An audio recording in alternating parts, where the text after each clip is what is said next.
Welcome to the Acorn Land Lab overview course. We've entered a new chapter. We're going to be talking about shelter systems, housing, homes, the places that we live, shelter and how that fits into the off-grid picture, and why off-grid is an incredibly important path forward, especially here in 2023.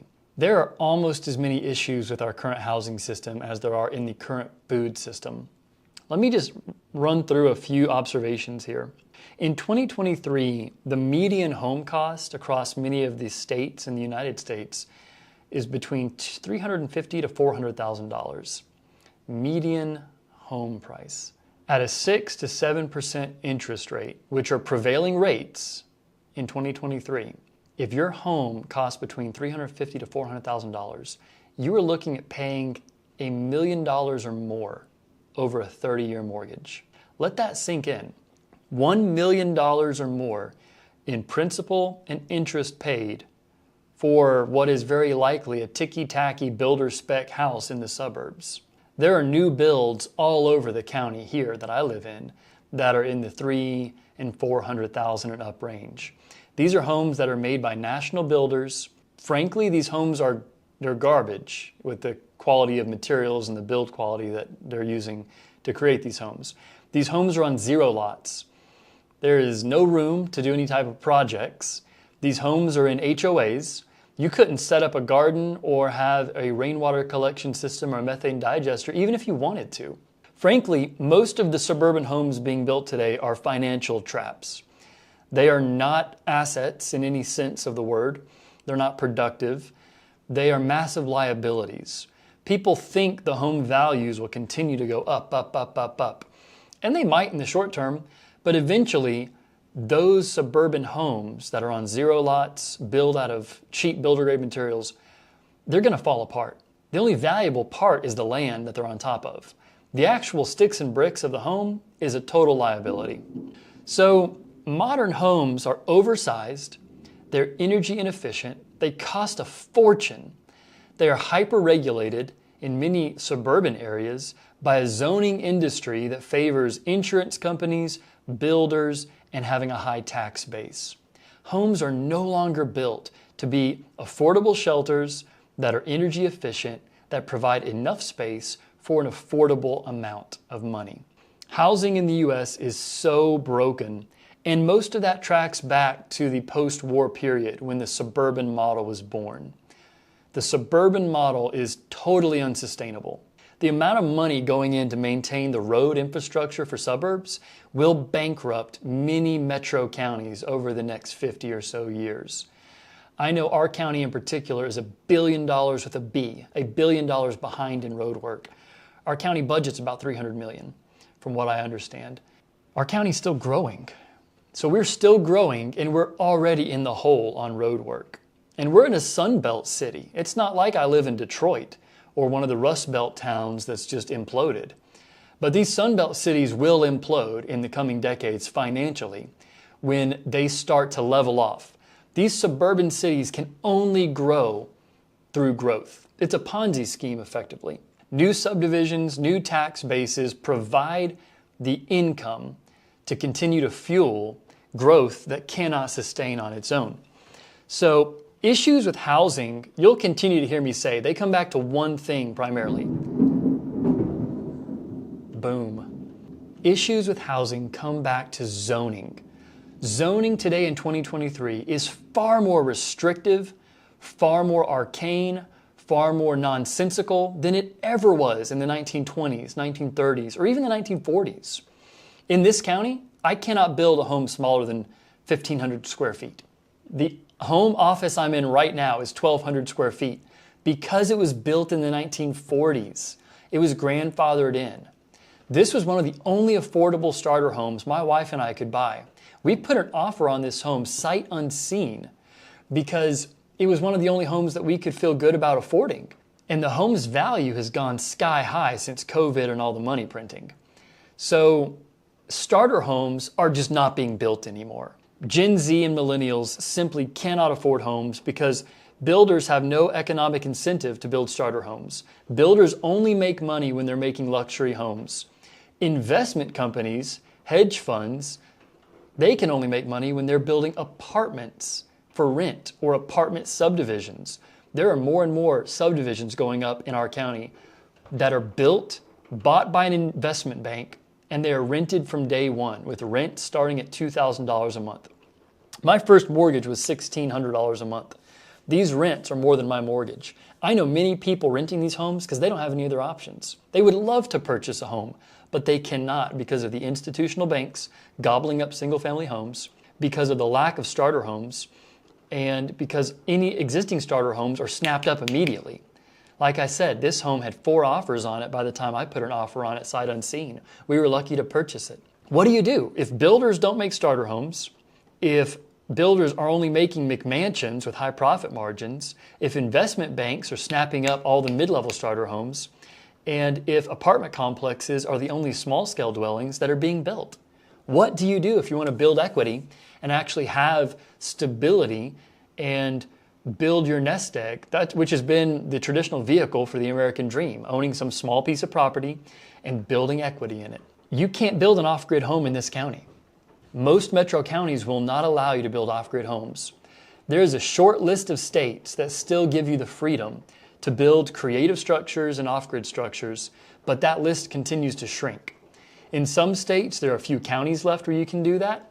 Depending on your situation, if you know of a landowner that already has a principal dwelling, you might be lucky enough to build an ADU, an accessory dwelling unit, which can legally be on the property.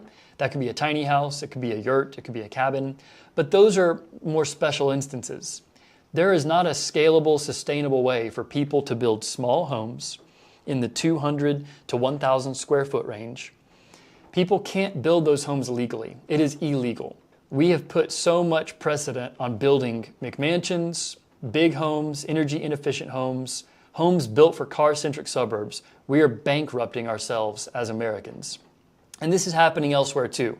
In Australia, the problems are similar. In Europe, they're more conducive to smaller homes, but I know home prices are also expensive in many European countries.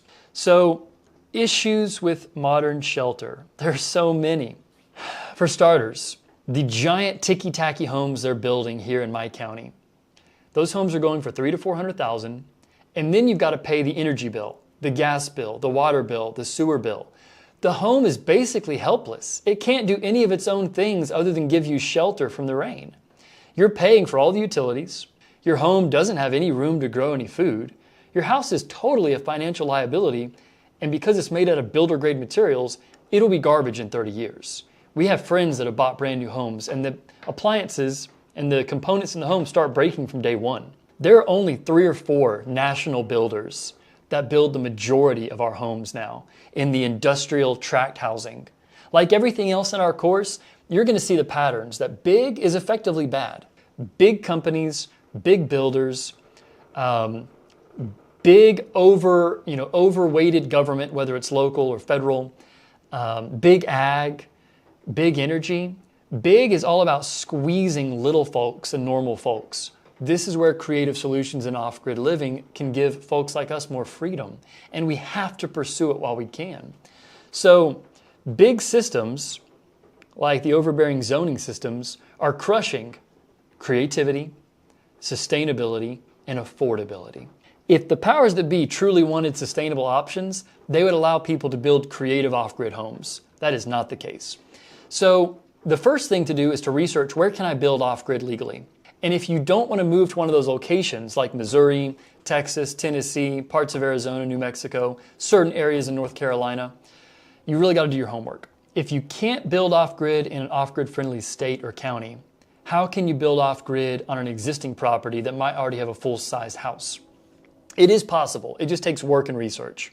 We know folks here in Georgia that are building off-grid, but they typically have already bought a property that's larger with an existing home. And that home serves as like a community house or a home base. So beyond homes being built way too large, like for my family and I, we don't need a 2,000 or 3,000 square foot home. We lived comfortably in a 1,200 square foot home. And we got to a point where we were debt-free in this home, which was an amazing feeling. More people should be able to feel what it's like to be debt-free. We can't wait for builders to make affordable homes. They won't. We can't wait for counties to give affordable zoning. They won't.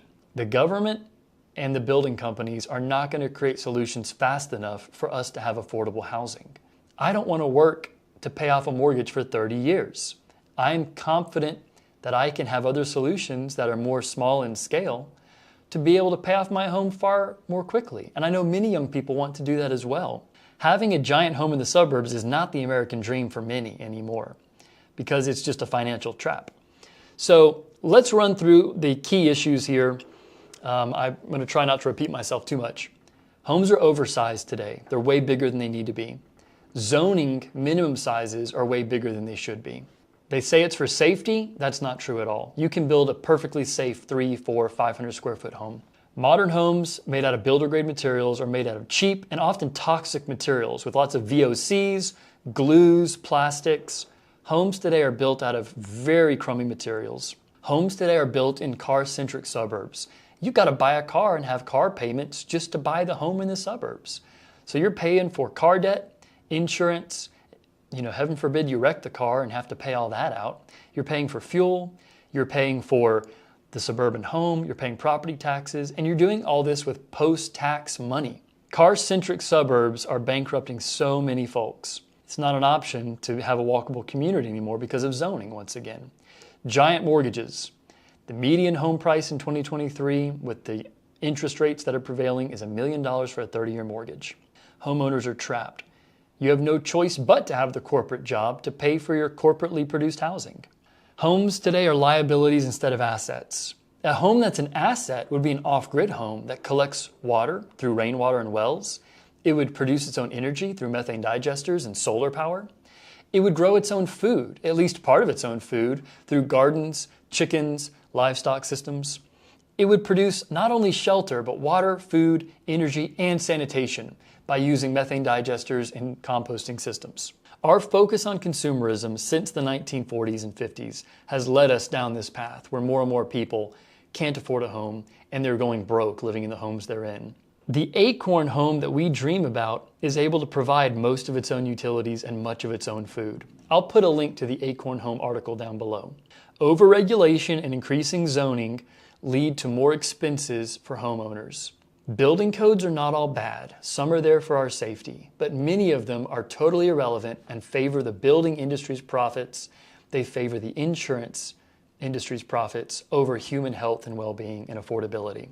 Increasing property taxes is another element in a car-centric suburb. Property taxes continue to jack up at faster rates, especially since all the money printing during COVID. When money is printed to high degrees like it has been, there's more money floating around for banks to use to purchase properties like the investment banks have done for single-family housing. When that happens, your salary doesn't go up, my salary doesn't go up, but the banks have more money to bid on homes. There's more money floating around to be spent on housing, which jacks up the price of housing. When the price of housing gets jacked up, the county assessors give you higher property tax bills. And that's not even mentioning the need for more car infrastructure, more plumbing, more sewage having to be maintained as counties grow. There is nothing sustainable about the suburbs. All right, so modern housing is the antithesis of sustainability. There is minimal connection to nature. In most HOAs, the reason kids are playing video games is there's nothing interesting to do in their backyards. In our backyard, because we're blessed to be on 2 acres, our kids have chickens and pigs. They're able to enjoy methane digesters because they know what biogas is. They're helping us with compost. They're gardening with us. They're playing with their toys. They can set a little pool out.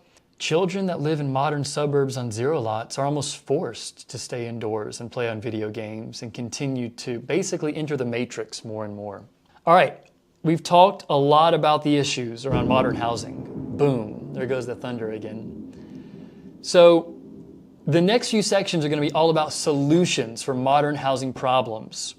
Alternative housing solutions. We're talking about tiny cabins, small homes, tiny homes, yurts, creative housing, temporary housing solutions like canvas tents while you're building your tiny house or your cabin, A-frame cabins, Earthships, Wofatis. There are so many creative solutions, and our local governments make most of them illegal.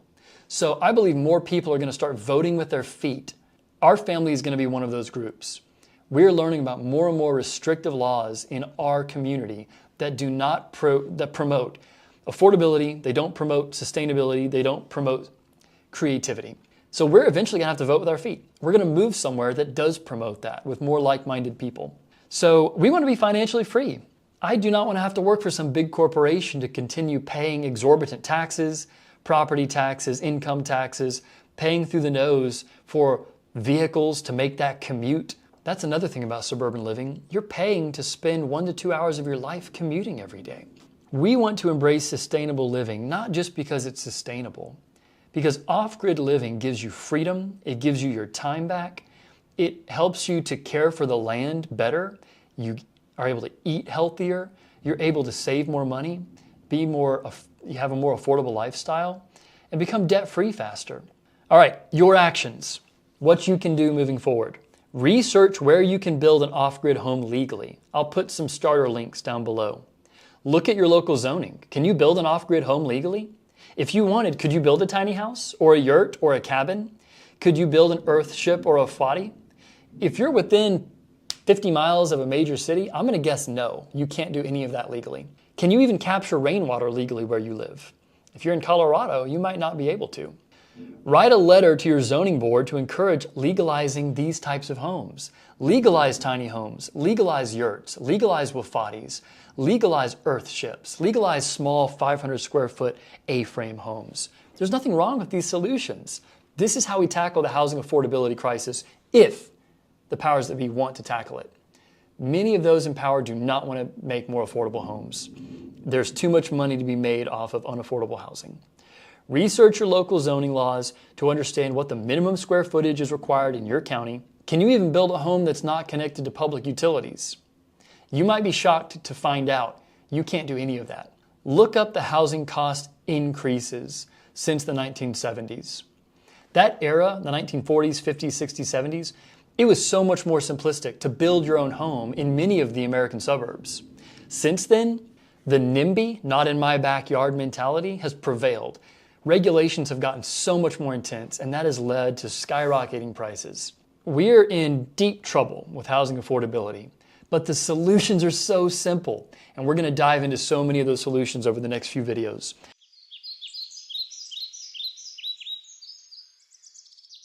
Today we're going to be talking about tiny homes and cabins in particular. We've got a booming thunderstorm outside. You might hear some of those thunderclaps, so just bear with me. The power might flicker, but we're going to continue on.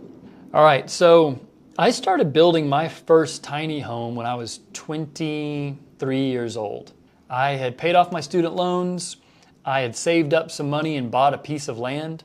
It was a rough piece of land. It was 7 acres on a river. The river was fairly polluted, and the land had been logged. The lady that owned it before me sold the timber rights to some company for $2,000, and they cut down all these gorgeous trees. Total shame. But I purchased the land from her after I saved up some money working during college. And then I wanted to build a debt-free tiny house. At the time, I didn't even know that it was illegal to build a small home like that that's off-grid in my county.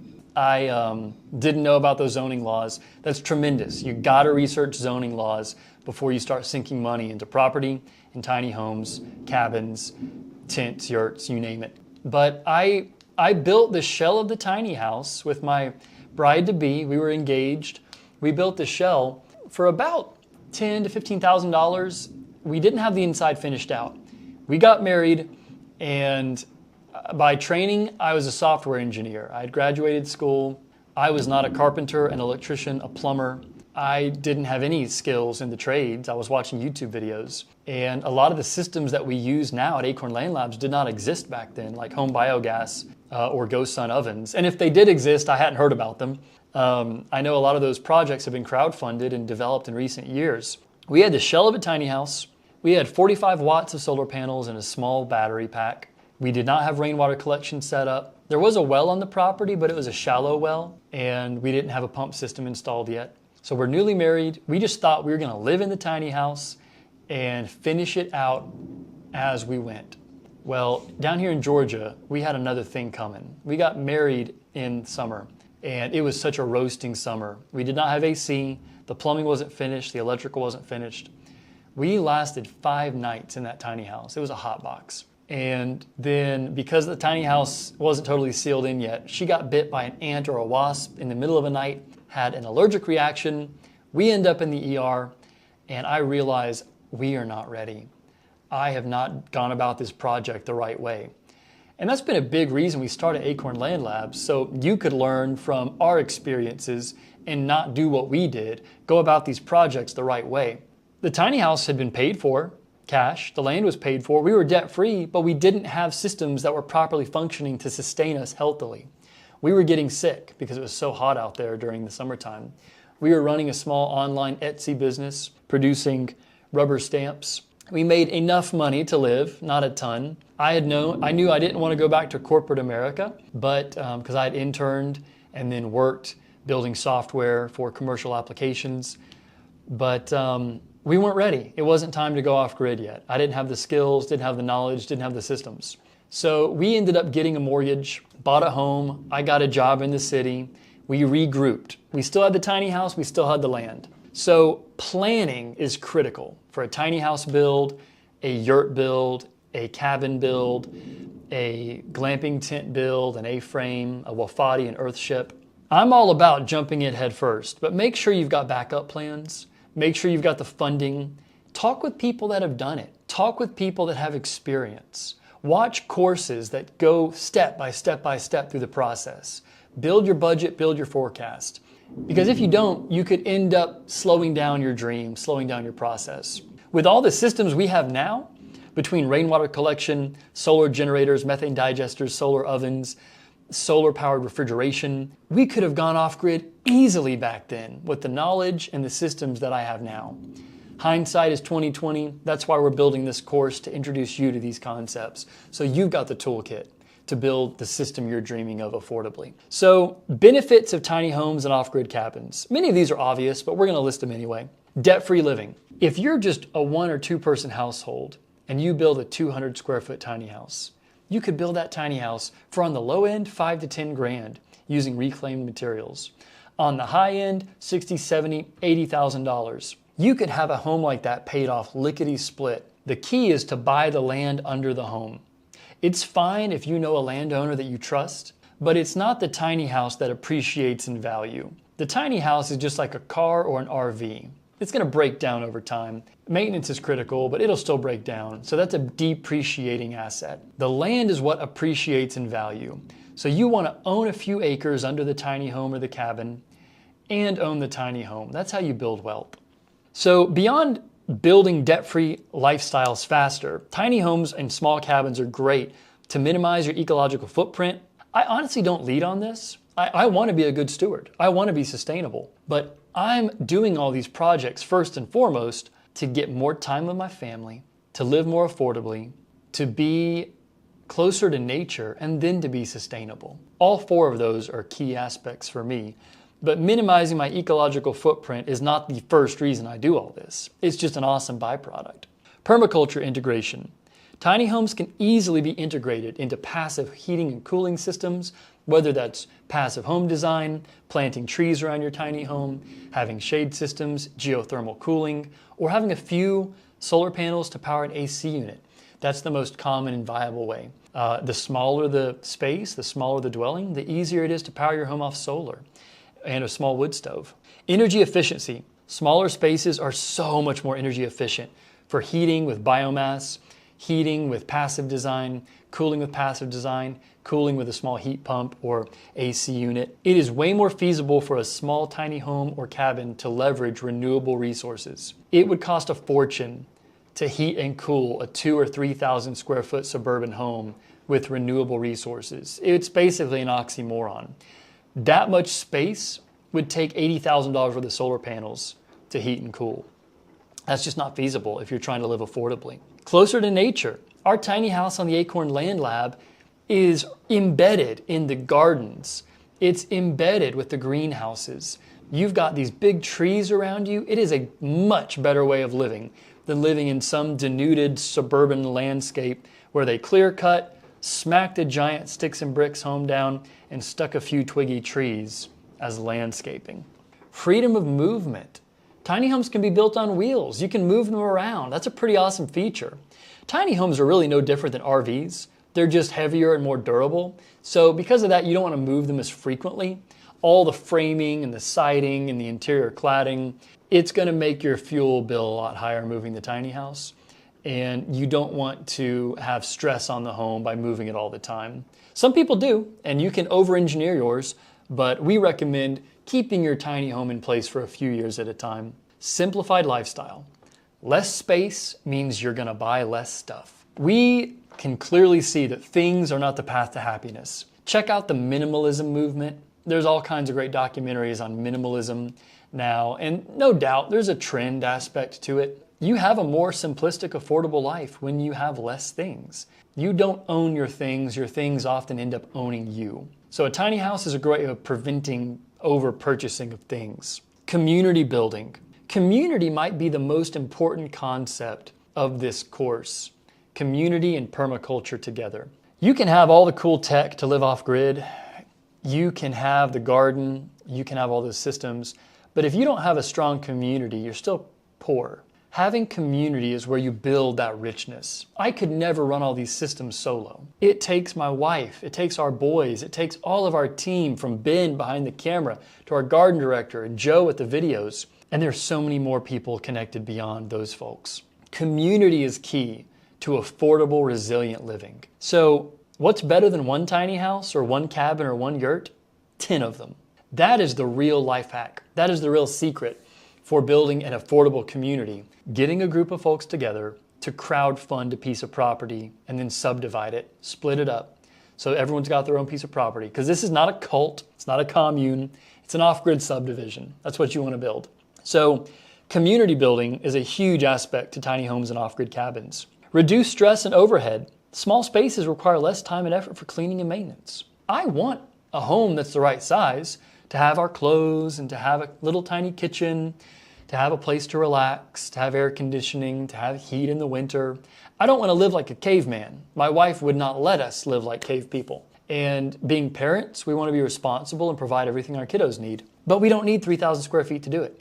We don't even need 2,000 square feet to do it. You can build a small home that meets all of your needs, and you'll find yourself traveling more, living outdoors more, spending more time on the porch, spending more time in the garden, spending less time on Netflix and Facebook and all these virtual worlds that really provide no long-term lasting value. Promoting creativity. Designing and building a tiny home or an off-grid cabin gives you so many chances to build skills and problem solve. Permaculture integration encourages creative solutions for sustainable living. I have learned so many things in all the off-grid build projects that we've been tackling. I love working with my hands. I'm a computer scientist, I'm a software engineer, but I love to balance my digital work with physical work, whether it's making compost, swinging a hammer on the tiny house, setting up rainwater catchment systems, setting up solar panels. I think the future is going to be in the hands of people that can use their mind and use their hands powerfully together. You need a strong mind and a strong body. You have to exercise both. Inspiring a mindset shift. This might sound cliche, but many people live in the matrix. I no longer want to live in the matrix.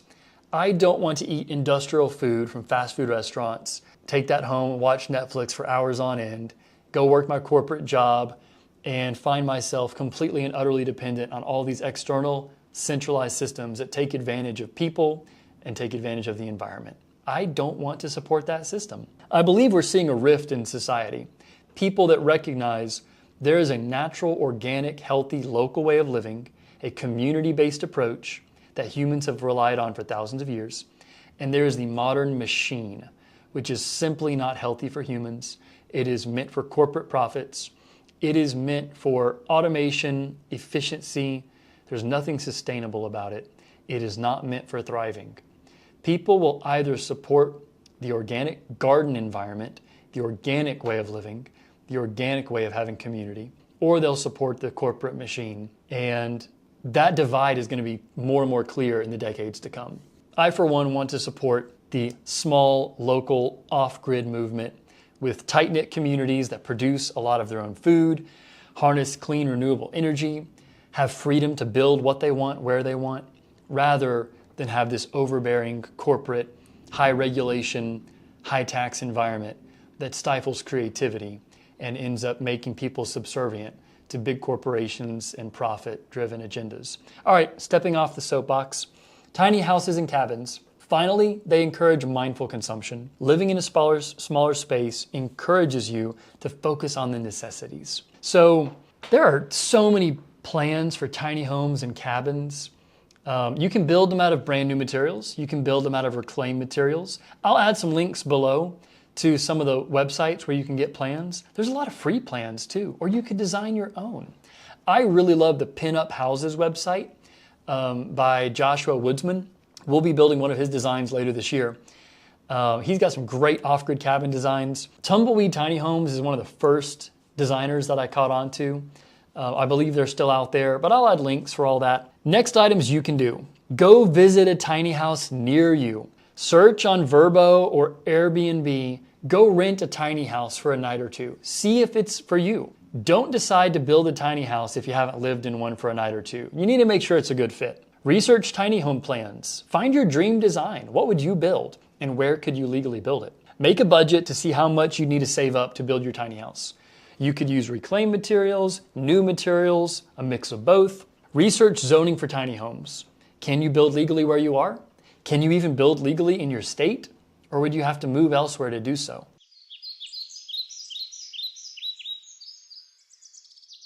Today we're talking about yurts and canvas tents. I love yurts and canvas tents. I don't have a yurt yet. We don't have any yurts for the Acorn Land Lab saga, but we do have a canvas tent that we absolutely love. We put that on Airbnb for a while and guests ate it up. We had a canvas outhouse, we still do, with a Nature's Head composting toilet and a sink that you use your foot to pump water. It's pretty cool. And then the canvas tent had a blow-up mattress.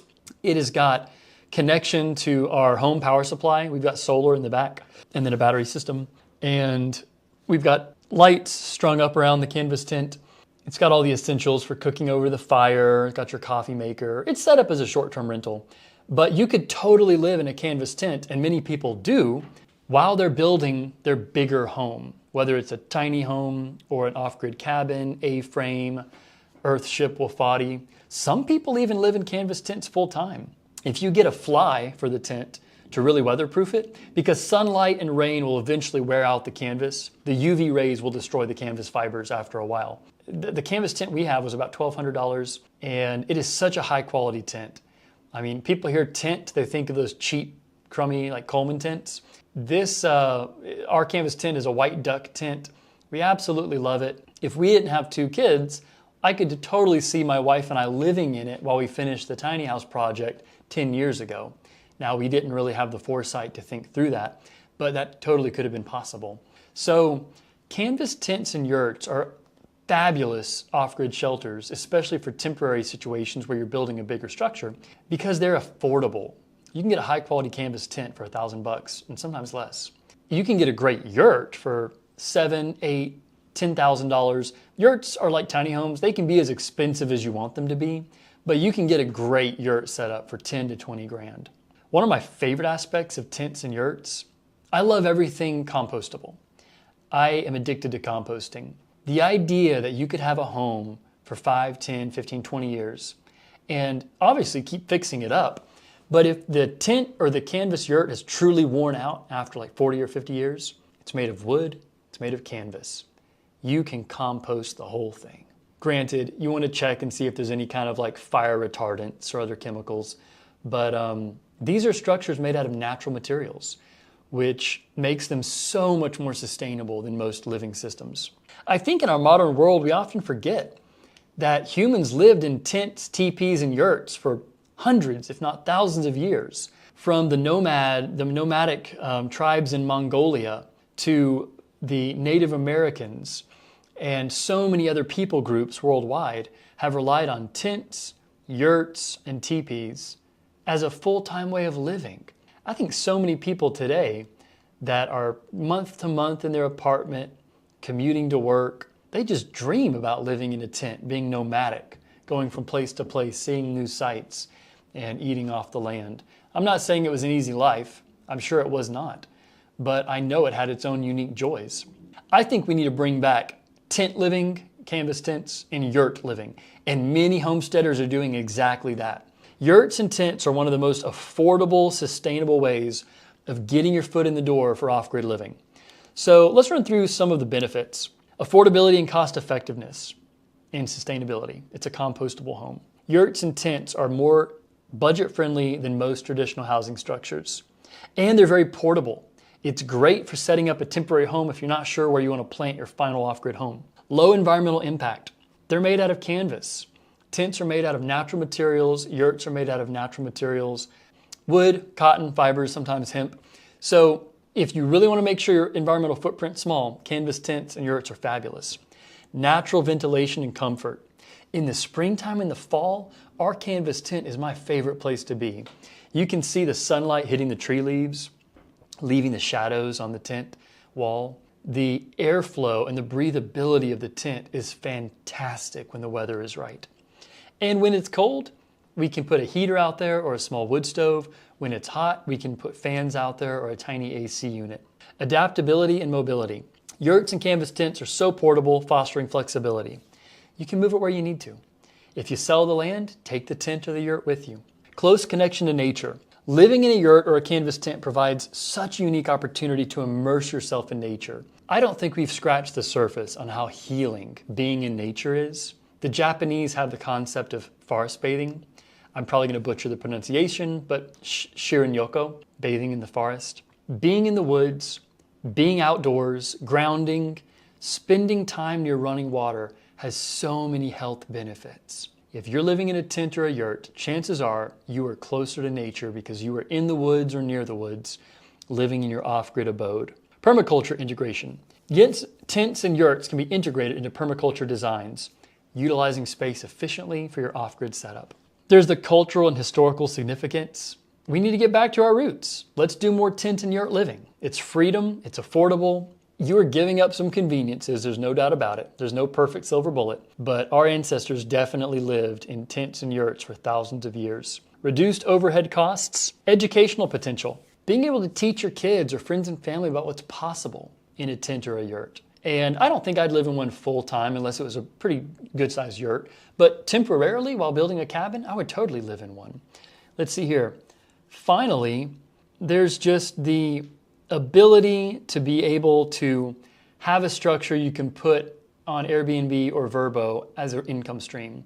Once you build your regular size cabin, put your tent or your yurt on Vrbo or Airbnb, start generating income to help pay your property taxes or other costs of your homestead. Your next actions. Go stay in a yurt or a canvas bell tent at a state park or Airbnb or Vrbo. Research the costs if you want to buy a small piece of land to live in with your own yurt or canvas tent. Make a list of the off-grid systems you would have in your yurt or tent. Food, water, energy, heating, cooling, sanitation, and food systems.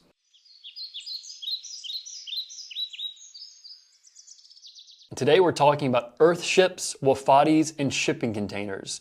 These are the eccentric homes for off-grid living, the eccentric homes for more sustainable, debt-free living. So because this is an overview course, we're going to hit all three of these in this video, talk about some of the pros and the cons, the processes involved, where these concepts originated from. Let's start with Earthships. So Earthships were designed by a gentleman named Michael Reynolds. Michael continues to design Earthships. That is effectively his brand name for this housing style. It's basically, you can think of it as a hobbit hole that is made out of earth and tires. So it's made out of trash to some extent in the backfill with all the tires. I don't know that hobbits would love that concept. It's a little anti-hobbit. But what's cool is the tires are able to form a solid back wall and side walls filled with earth and rubble and rock. So Earthships are great for sequestering materials that won't break down for thousands of years. On one hand, that is a concern. There's more folks that have asked the question, how healthy is it to have tires in the back of my home? It really comes down to how well you seal all that off. Our modern homes in the suburbs are made out of many different products that have toxic glues, VOCs, various adhesives, that off-gas. So I personally wouldn't be too worried about the tires in an Earthship as long as you've properly sealed them with concrete in the back, because it's a great way of bulking up mass to build your underground home, which is effectively what an Earthship is. The Earthships, and we'll throw some photos in the video as well as links down below. Earthships are often oriented towards the sun to take advantage of passive heating, and they've got roof pitches to be able to deflect summer sunlight when the sun is higher in the sky. In the wintertime, the sun is lower in the sky, so sun rays come straight through windows to give more passive heating for the home. What's amazing about homes built into the earth is they require less energy to heat and cool because the earth maintains an ambient temperature. That temperature can range between, I believe, 50 to 60 degrees Fahrenheit. I'll put some exact numbers down below. But when you build an underground home, an Earthship, a Wofati, you are using the thermal inertia of the earth to provide more of a stable temperature for your home, which is incredible. Now, there's challenges to building in earth, particularly around water seepage, and mold. Those challenges can all be overcome, but it takes planning and you have to design your structure properly. So Earthships are great because they can be affordable. Many of them end up being fairly expensive if you're going to finish them out with really high-end materials, really great glazing, a tin roof in the middle for rainwater catchment. But Earthships, the whole concept is it is kind of like a living system in a box. It's capturing rainwater. It's performing more of the heating and cooling for you passively. Many people grow produce and vegetables to some small extent in the passive greenhouse area at the front of an Earthship. So between water catchment, providing some energy needs with the passive heating and cooling, providing shelter, many people in Earthships are using composting toilets or something similar.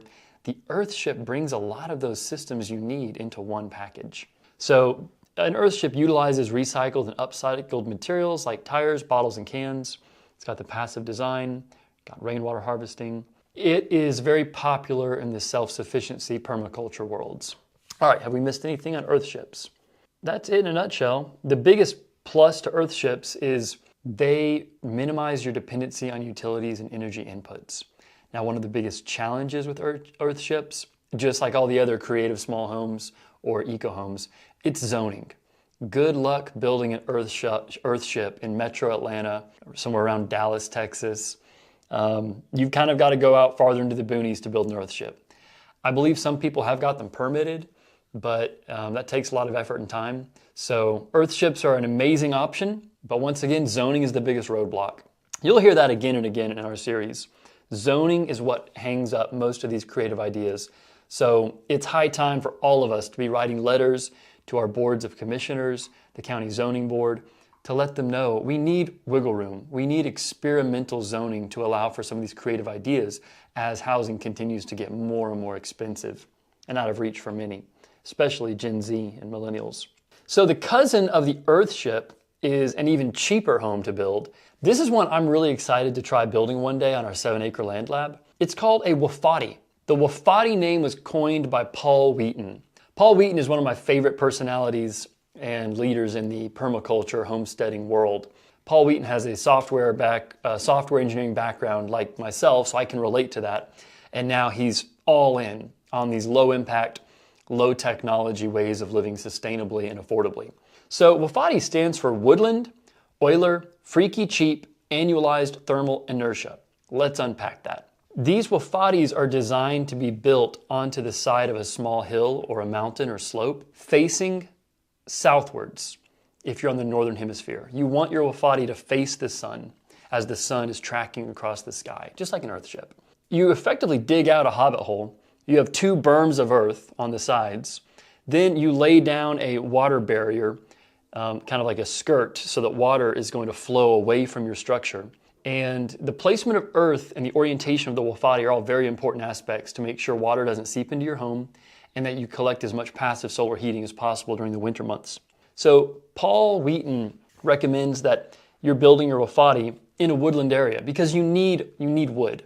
You need timbers to be able to build the sides and the front of the Wofati building because often you're using round poles. So these seem to be more popular out in his neck of the woods, Montana and out west in the Pacific Northwest. I haven't seen any Wofatis in the Southeast, but it doesn't mean we couldn't build one. Mike Euler, is the gentleman that came up with the original concept of these earthen underground homes. Paul Wheaton did not like the idea of an underground home.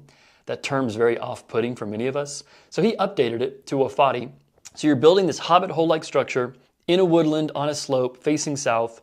You've got the water barrier, which could be something like a billboard tarp or other impervious surface, like a vinyl sheet. That goes down. Then you put more soil on top of that, and you've put the roof on your Wofati structure. So it's basically a wooden box with earth on left and right, and you've got these pilings or these wooden poles in the front. You've got glazing and windows to accept the solar heat, and then you put more soil over a final layer of vinyl or billboard tarp. By sandwiching all that earth material between a lower water barrier and an upper water barrier, you're able to use that thermal inertia to help passively heat and cool the home. Well, reduce your heating and cooling needs, that is. So Wofatis, just as a recap, developed by Mike Euler and improved by Paul Wheaton. It's a blend of earth-sheltered and passive solar design. It utilizes logs and dirt for insulation and temperature stability. It's low cost, energy efficient. It integrates with permaculture principles really, really well. When you're done with the home, you pull out the vinyl sheeting and the home goes back to the earth. It's soil and timber. It offers natural heating and cooling, promotes self-reliance, and encourages efficient use of local resources. So just like Earthships, Wofatis very difficult to permit in an urban or suburban environment. But a Wofati, if you build it yourself, could be one of the cheapest off-grid homes you could build. And the examples Paul Wheaton has look really cool. So we're excited to build one of these one day. Container homes, repurposed shipping containers for housing. In the mid-20th century, shipping containers came onto the scene and revolutionized global commerce. Back in the day when sailing ships moved goods and machines and commodities, every package used to be a different size and shape. You could have, giant bales of cotton, you could have big metal machines boxed up. There was no standardization. When shipping containers were standardized into TEU, 20-foot equivalent units, I believe the term is, shipping containers exploded global commerce. So there's different sizes of standard shipping containers, but when they reach the end of their life, they're often very cheap to purchase. You can purchase a used shipping container for $1,000, $2,000, $3,000, $4,000. Often you want to spend a little bit more so you don't get one that's rusted out. But the shipping containers are readily found near major ports in America. We live just a few hours away from the port of Savannah. So we could go down there and pick up a shipping container to build a shipping container home pretty easily. Now, we're closer to more industrial parks as well here near Atlanta, so we wouldn't even have to travel that far. But shipping container homes have become popular because the shipping container provides the actual structure for the home. Now, you need to make sure it's something that fits your lifestyle because it requires specialized tools to build a shipping container home, cut all the metal parts out. You really are limited on space. You can make them modular and add on. You can certainly expand upon them, but you are really locked into that shape of the container home. There have been a few issues around just heating and cooling the homes because you're living in a metal box. You have to be very thoughtful about how you implement your heating and cooling systems. You very likely want to place it in the shade so that it doesn't become a hot box in the summer. But it can be a very affordable DIY way of building an off-grid home. There are some phenomenal shipping container home plans on Pinup Home Designs. I'll post a link down below. One of my friends designed a 3 shipping container home here in Georgia. He used 2 shipping containers for the base as the feet, and then he got a crane and lifted a 3rd shipping container on top. Now he had a company professionally finish out the top shipping container. It had the mini washer, I believe it had washer, dryer, dishwasher, sink, bedroom, all those elements. It was finished out very well on the inside, and I think he spent somewhere between $80,000 to $90,000 on it, so he got a higher end shipping container home. But the 2 containers in the bottom, they finished out themselves. They used those for the baby nursery and then the storage and then his office space. And they enjoyed living in there for a few years. The home design was gorgeous. So he did that on the higher end of the spectrum, but you can tackle a shipping container home very affordably. Once again, even though he was in more of a rural zone, he just built his shipping container home. Didn't take long though for the county assessors to find it using either satellite maps or some other technology, and he ended up in all types of paperwork and lawyers had to be involved. Eventually the county back permitted the home after inspections, but the county gave him a tremendous headache sorting through the process. And he's a tradesman. He has all types of building contacts. He's able to build a rock solid home that is higher quality than many of the sticks and bricks ticky-tacky homes being built now. But because he didn't go through the zoning process, he had a massive set of headaches with the county, which is just a good example for why you need to know what you're getting into. You can roll the dice and try to build, but chances are the county's going to find out, and that could create more problems on the back end. It's frustrating, but it's just a reality we deal with. Shipping container homes are very modular, very customizable, and they can be cost effective, especially if you DIY. So next actions for you. Plan a trip to visit an Earthship. I don't even know if there's any Wofatis on Airbnb. I'm going to go check, and if I can find one, I'll put a link down below. But if you can stay in an Earthship, a Wofati, or a shipping container home, go check it out. See if it's something that's for you, because it might give you inspiration for what you want to build and live in down the road. Check out Wheaton Labs. Paul Wheaton's work out there is phenomenal, and he hosts workshops. If you can't go stay in a Wofati, go check out what Paul Wheaton is doing. You might be able to stay in one of his Wofatis, if you ask nicely. Don't hold me to that. I don't know Paul Wheaton, but he seems like a pretty gregarious guy that likes teaching people and showing people out there. I'd love to visit Wheaton Labs eventually. Final question. Would you and your family, or just you, live in a hobbit hole? Would you be interested in that? And if you could, where would you go build your hobbit hole? All right, that's it for now. I'll see you all in the next video.